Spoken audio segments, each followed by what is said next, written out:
Hi, my name is Maris Ensing. I'm CEO of Mad Systems. We're a California-based audiovisual and technology company. We're installing the technology for the Airboat theater here at the Museum of Discovery and Science in Fort Lauderdale. And this beast is at the center of the entire show. This is what makes the Airboat move.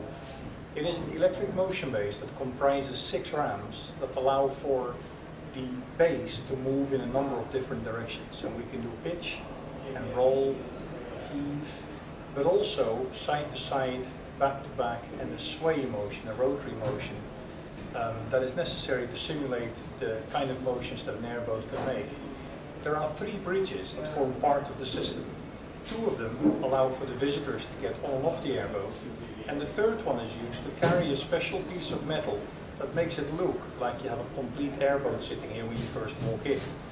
All of these units need to be driven out of the way, and that's done again with electricity, electric motors, in order to make sure that we make enough clearance so that the base can do its thing and move around as it needs to.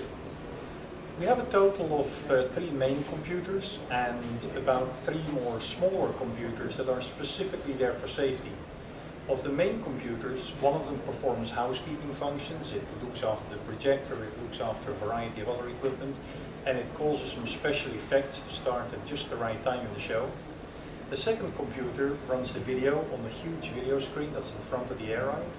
And the 3rd computer controls the motion of the airboat itself and interfaces with the safety computers in order to make this a pleasurable and safe experience.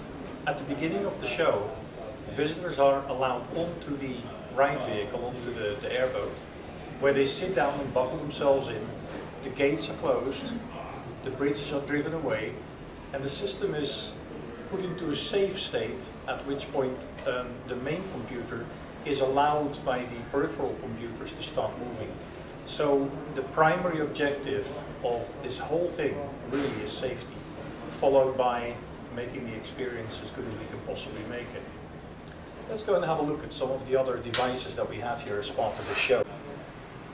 First of all, you can see the operator console and the operator seat for the airboat, with that beautiful scenery of the Everglades in the background. This is the projector that projects the imagery onto our large screen. And finally, here's some images of the airboat while we're doing extreme position testing. We hope to welcome you here soon at the Airboat Theatre at the Museum of Discovery and Science.